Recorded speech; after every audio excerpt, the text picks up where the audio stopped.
Hello, everybody. This is Ryan over at High Carb Regenerator. Welcome back to my channel. If you're new here, like, subscribe. But today I have Eli with this FreeMelon Society with me. We're going to go over whatever we go over. It might be more of a conversational. I have no idea how this is going to go. I don't have a script, but welcome to the channel. Thank you so much, man. Yeah, it's great to be back here on your platform. Yeah. Thanks for reaching out. Thanks for offering me a little bit of time to come and just share whatever it is we want to share today. Yeah. So, yeah, man, thank you. Oh, and by the way, I'm going to have all his links down below. You do, I know Instagram and YouTube. Do you do anything Yeah, else? yeah. No, but pretty much Okay. Instagram and YouTube. Yeah, that's all I do right now. Okay. So I'm going to put those down below. Go check them out, subscribe, follow, whatever it's called on whatever platform. And I really wanted to ask you where, because I know you're a fruitarian now. Where exactly did you start on the spectrum, and have you always been kind of like vegetarian or vegan, or how did you come across it? Yeah, that's a good question because it's something that I don't address. I need to do more of this on my channel, like 100%. And I was transitioning over to what I do now, the more fruitarian lifestyle. I was transitioning before I even knew that I was transitioning, right? So I spent from the time I cut out things like meat and processed carbohydrates, from the time I cut that out, I spent about a good like 7 to 8 years doing a plant-based diet and a fairly healthy plant-based diet. So lots of raw vegetables, lots of raw fruits, and some cooked stuff as well. So whether it's sweet potatoes, whether it was quinoa, lentils, Mhm. beans, all that kind of stuff, and then supplemented with just like a huge assortment of vegetables and some fruits and whatnot. So I lived like that for many, many years, 7, 8 years or so. And that served as a very good transition to what I'm doing now. And I also did a lot of fasting while I was in that period of plant-based living. Not I don't go out to restaurants. I never did. So that started way back then when I was doing this plant-based lifestyle. So not much restaurant food at all. Like very, very minimal. Everything was cooked at home or prepared at home. Simple breakfasts like smoothies. I did a whole bunch of smoothies and not much juicing. I didn't Mhm. really catch on to juicing until like the fruitarian lifestyle. So yeah, so we're talking a good deal of time living like that, and including fasting every single weekend without fail, and sometimes little cleanses or fasts here or there. So 3 days of water fasting, 5 days of water fasting, 3 or 4 days on apples only, like an apple cleanse. So I played around with that a bit and did some other stuff as well. I did like some colonics and some other sorts of alternative, therapies and all that stuff. So that yeah. So to answer your question, I did have a good period of time where I was transitioning to what I Okay. currently do. Yeah. So what made you think like this? The other diet is just way too much. Like I'm only gonna eat Mm. fruits, and I assume you include all fruits, like like zucchini and like tomatoes. But what made you think like I just can't do this other stuff anymore? Yeah. It was less. Let's see. How do I answer that question? It was more just I would say a kind of natural evolution of just an understanding or a recognition of what I was really designed to go after, right? So once I stumbled upon some of the natural hygiene literature, the thing is, it made sense, right? So at first, so we're saying I'm still on the plant-based diet, okay? I've just stumbled across some information on raw food versus cooked food, what the differences are, and what your sensitivities are in terms of what foods you're aligned to or what foods you're optimally designed to eat. Okay, so I'm stumbling across all this information. So where does that switch come on? And at first, I think just because the information resonated with me, I recognized that, okay, humans, we can't really be so different from all the other forms of life on planet Earth. Like, it makes sense that we would have some sort of species specific diet and where we would not be required by nature to cook and process our food before Hmm. eating it. So that really just stuck out at me as something very self-evident that I could wrap my head around conceptually without any kind of scientific corroboration. Yeah. And so at first, I just decided to put faith in that and be willing to accept what happened, just out of curiosity. And I found that within my first couple of weeks, I was getting spoiled. I loved it. Right? It afforded a great degree of simplicity in my life, where I didn't have to worry about cooking and preparing food in this intricate way like I would have to before. And when I say intricate, I mean it doesn't even have to be intricate. It doesn't take any time to steam some broccoli and potatoes. Like, it's really easy. Yeah. But which a lot of people find intimidating. Like, oh my god, I'm gonna go vegan. I gotta prepare food. I gotta go. No, it's easy. It is easy. Yeah. It's really easy. Like, come on, let's get real here.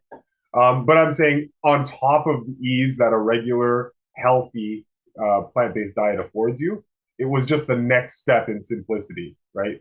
So coming home and literally doing nothing and just cracking open the melons or just peeling some oranges or cutting up some pears, whatever. So it afforded me that simplicity, and I started. It felt nice and clean and light. I felt very, very light.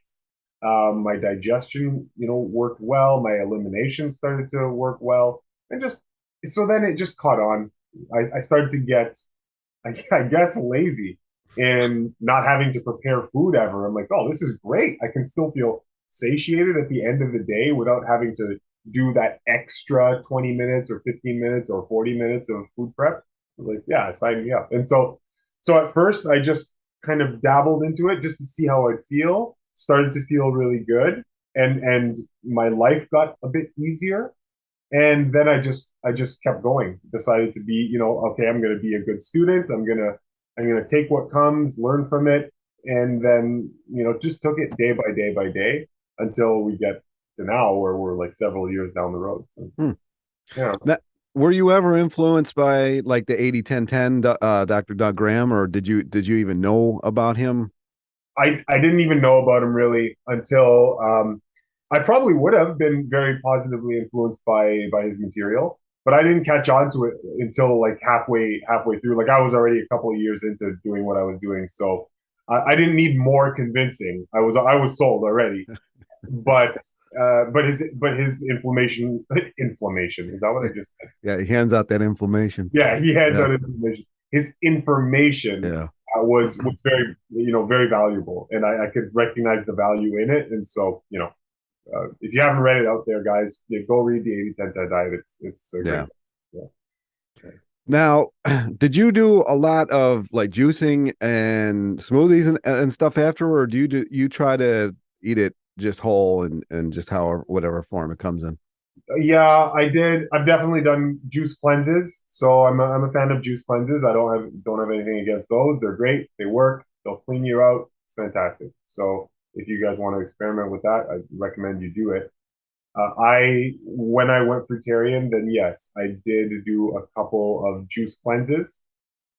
And as for including juice in my regular daily modality of life, I don't do it as often. I every once in a while I don't mind a juice, but usually if I'm eating like solid food, it'll just be I'm eating solid food. And when it's time to do a juice cleanse, that's when I do the bulk of my juicing, right? So I don't often mix the two. But yes, I have done juices. So I've done like the 40-day stretch, the 60-day stretch, a week here, a week there. So I play with that whenever I feel like it. Hmm. Sometimes I don't know how it is for a lot of people out there. With me, sometimes if I'm just eating solid food for a long enough period of time, you just all of a sudden get called for a break, right? Sometimes your body just says, I'm done with food for a while. Give me a little bit of a break. And so just respond to that and recognize that. And that's when I do those cleanses. Hmm. Smoothies. Okay. So smoothies, I don't do smoothies very, very much at all. I used to, though, when I started my fruitarian lifestyle. I was definitely a fan of smoothies. I use them quite often, and I love them. I think they're a very good option for people to use, whether they're on the run, they need to make stuff for work or whatnot, and they want something, and they know they're not going to be in a supportive atmosphere when they go to work or wherever. Smoothies are fantastic. I started to naturally kind of drift away from them a little bit as my body just tended to want the the food unadulterated in state, right? But does that mean I will never eat a smoothie again? No, that's not what it means at all. It's just that I fell into the habit of just liking the raw simplicity of things, Mm-hmm. and if you ask me, it seems that smoothies don't eliminate as well They as don't. solid Mm-mm. food. Yeah, yeah. So like when the fiber is intact and you break it down with your own machinery, it works in a different way. I feel like the fibers are so pulverized by the machinery in the smoothie that it's just not as easily recognized in your system. Something like that.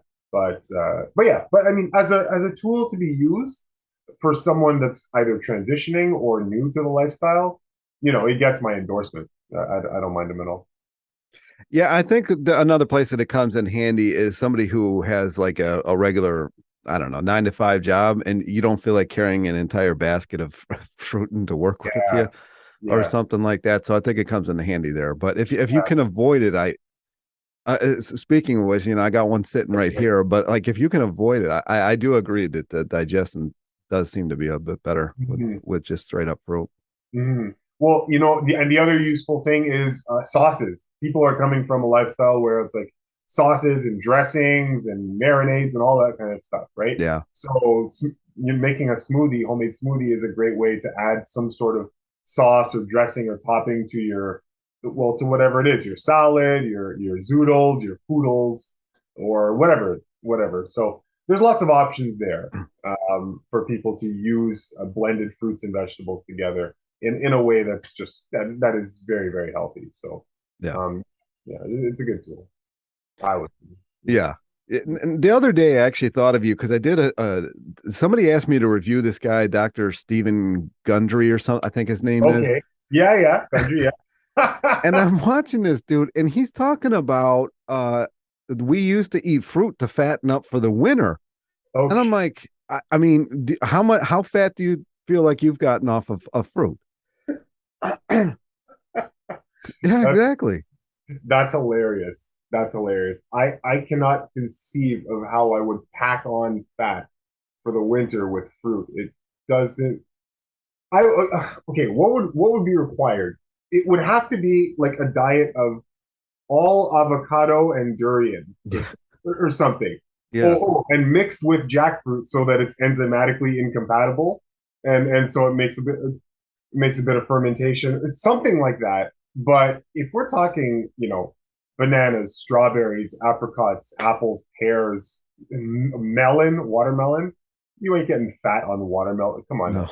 now. So yeah, I don't. It would be very, very difficult for me to Yeah.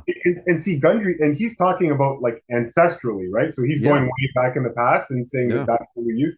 Okay, well, oh my God. So if we're going prior to the modern food system, where fruits and vegetables are as scarce as they would naturally grow, or even just some cultivation, like how the hell you're going to have enough to even come I close? don't know. That makes very No, it made no sense at all. But I'm like, oh, I'm interviewing Eli. I'm going to ask him about that. I mean, just doesn't make any sense whatsoever. And then yeah. at the end of the interview, he he recommends 1 liter of olive oil a week. He said that food only is around to bring olive oil into your life. Yeah. I've heard him say that. It's like, yeah, food is useful as only a delivery mechanism to shuttle olive oil into your system. Yeah. I mean, un, unfortunately, I I don't think anything could be more ludicrous. I No. mean, olive oil. You God, it's not a natural thing. It's not a natural product. It's No. extracted oil from the olive. The oil, if you're eating an olive, first of all, you want the oil intact in the olive to get the optimal nutrition, to get the whole thing in intact. You don't want to be extracting individual units or elements from a food and eating them in isolation, right? So it's pure fat. I don't It's understand. It's pure. pure 100% fat. Yeah, sure. You can add a little bit of olive oil to your food and you'll be fine. You probably wouldn't notice anything, just eating a standard plant-based diet or whatever it is. Yeah, I get it. But when you remove oils from your diet and live without those things for a certain amount of time, all of a sudden, now you reintroduce them and then boom, now you notice an effect. Like, Yeah. oh, that's an interesting feeling. I never noticed, like you become a bit more sensitive and you realize, okay, so the oils are a little bit encumbering, right? Or very encumbering if you have a lot of them. And where he gets this idea, I don't know. I've never come across that idea in any literature, No, I haven't either.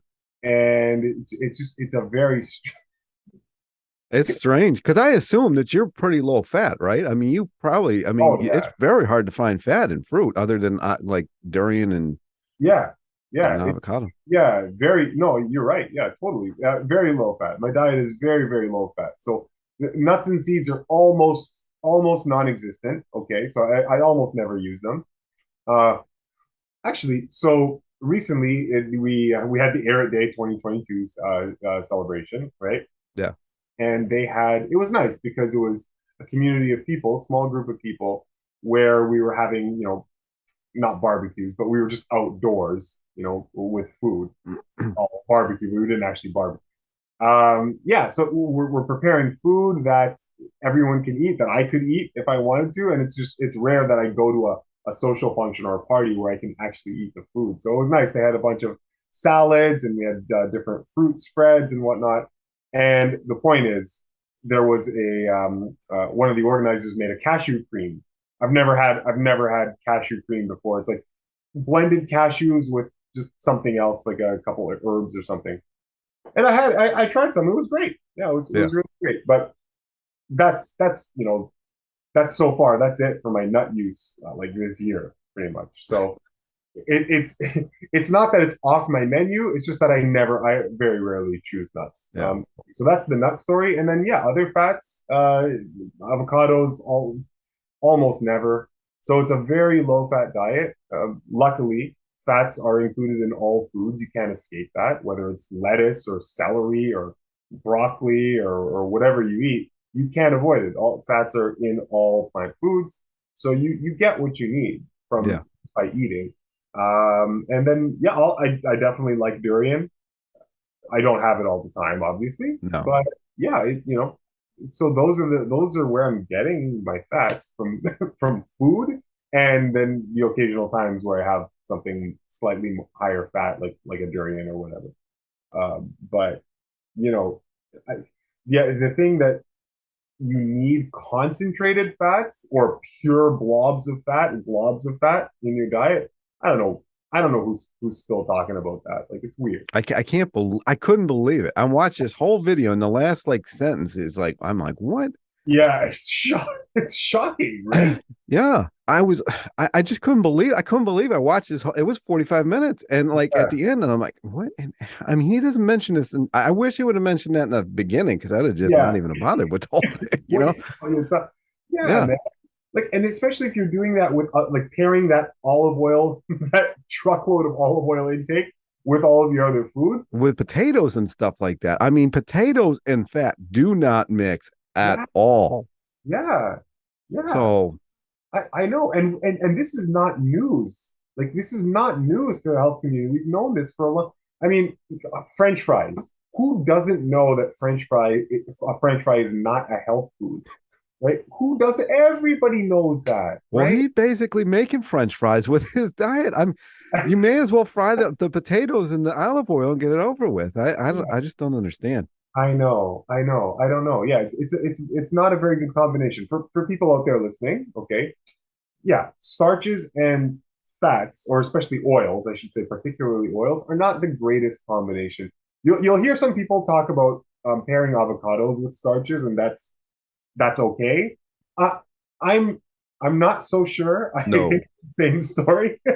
I'm pretty sure that it works the same way. It's concentrated fat and concentrated starch. Yeah. They're enzymatically incompatible. They need varying digestive chemistries to break down in the system. So when you eat them at the same time, your system gets confused. Okay. So you generally don't want to pair those things together. And so when you're adding oils to your carbohydrate rich meal, there can be problems very often, and especially if you're eating a starch like a potato. And potatoes, when you cook them, in the absence of fat, they're great, but with the fat, they become just like a carrier, like a sponge that just soaks up all the fat, and it becomes, well, if you're Gundry, it's a good thing, but a delivery vehicle Yeah. for fat in your system. Yeah, I Not a, mean, if somebody really needs avocados, yeah, make a salad. Like they mix fine with greens, and yeah, greens actually, percentage wise, actually are pretty fat, like comparatively to a fruit. So it kind of mixes fine. But I don't understand. See, this is the problem. This is why I like having somebody like you on here, because a lot of the raw foodists, mm, they just go straight for the nuts. They go straight for yeah, the avocado. They go straight for, like, they try to live, like all whatever, and like mhm. live on like kale juice and broccoli and stuff like that. And no wonder that this is creates all of these ex-vegans.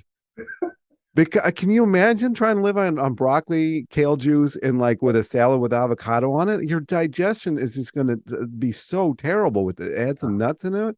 Yeah, And yeah, this is like majority of, I get so many questions of like, why is there so many ex-vegans? And that is why there's so many ex-vegans, because they see, I don't know if those videos are still around, but I got into this 2010-ish, and everybody was doing that whole, like trying to live on kale, and it was yeah, nuts. And that was where a lot of the ex-vegans came out of. yeah, yeah, yeah.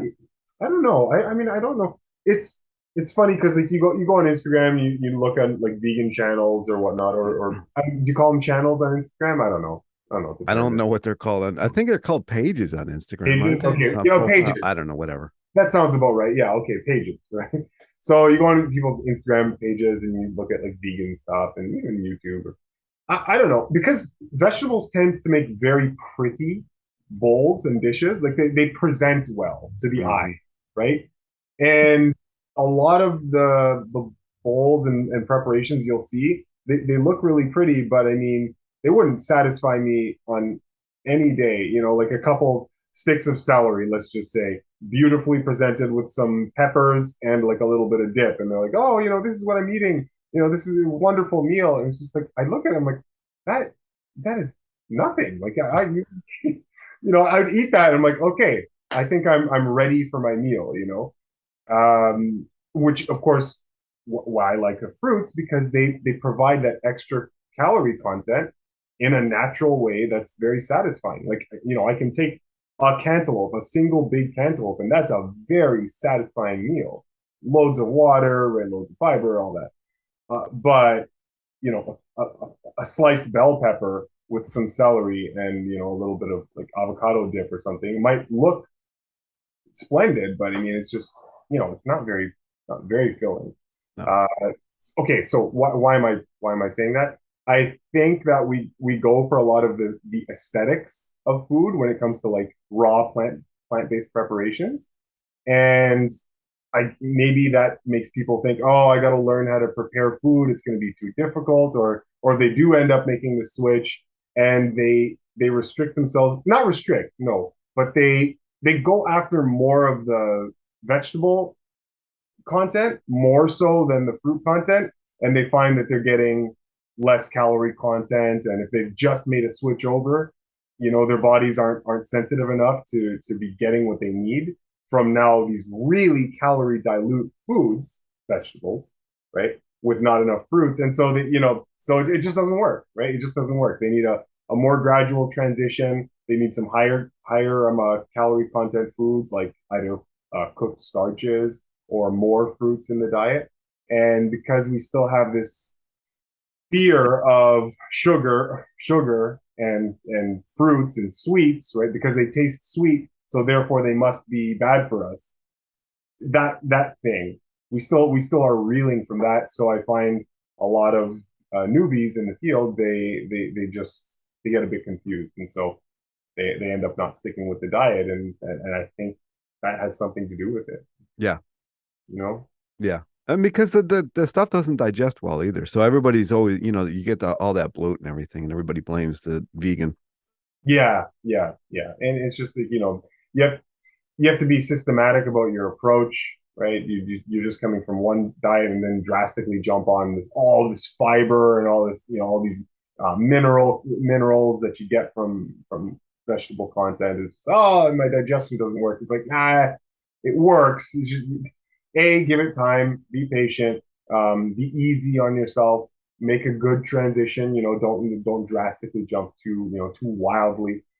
Make some Sometimes people don't make the initial eliminations. So if they've still got things like coffee and tea and chocolate, right?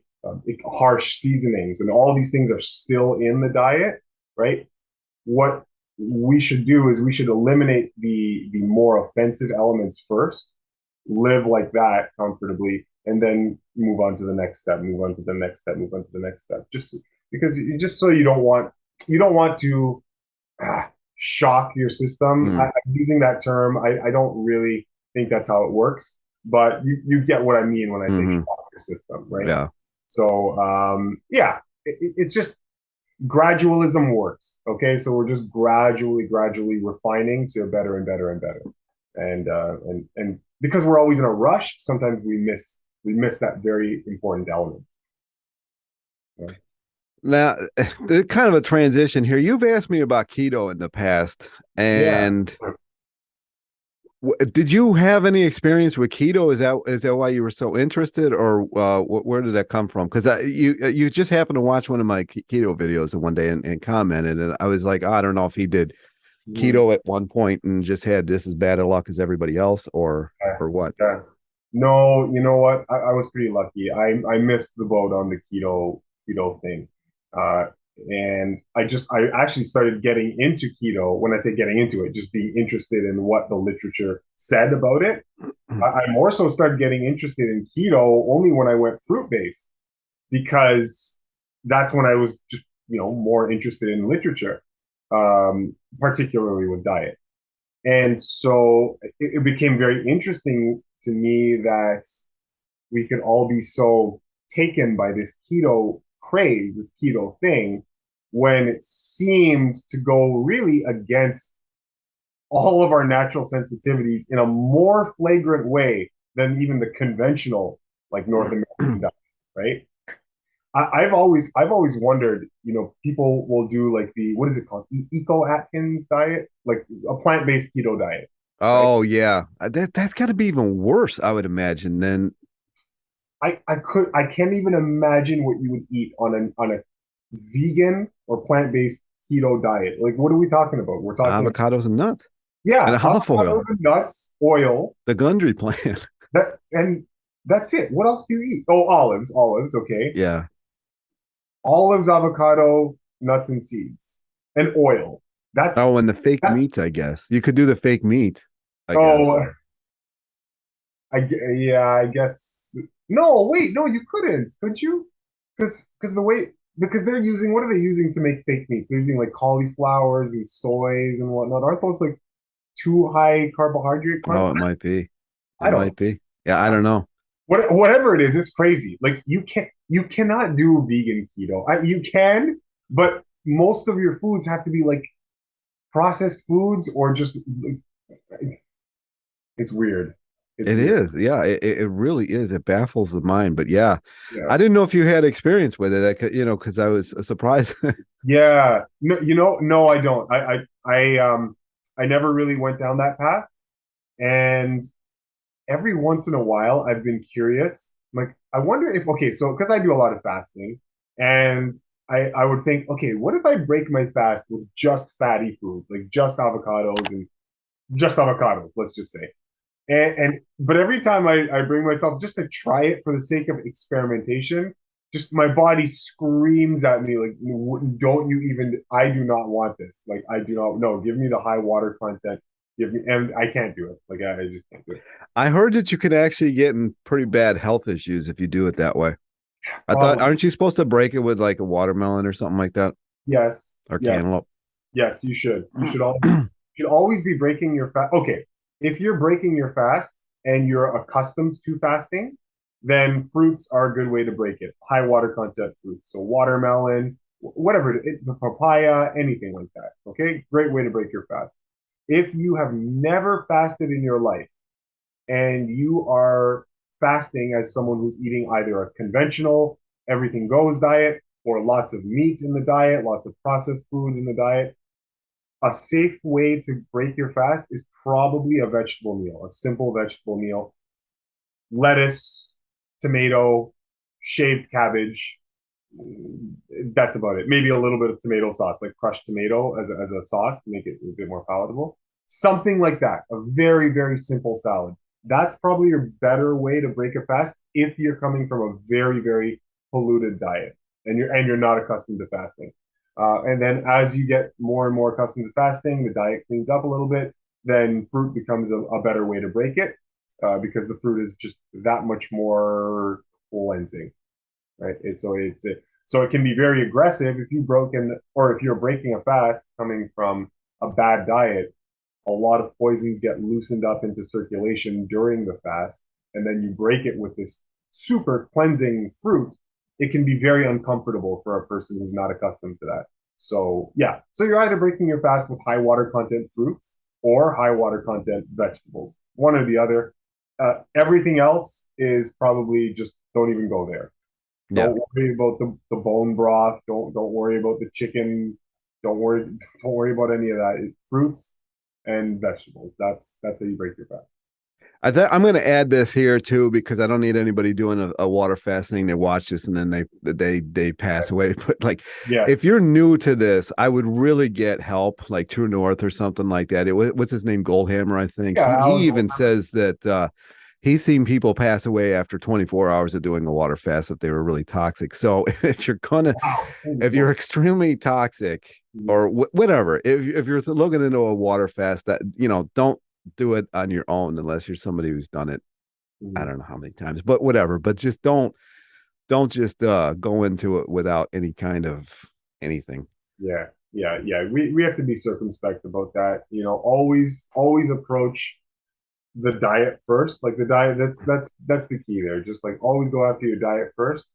Clean up a bit, get comfortable, remove processed foods. I mean that's a no-brainer. Nobody should be confused. This should not be revelation for anybody. Remove processed foods from your diet. Okay.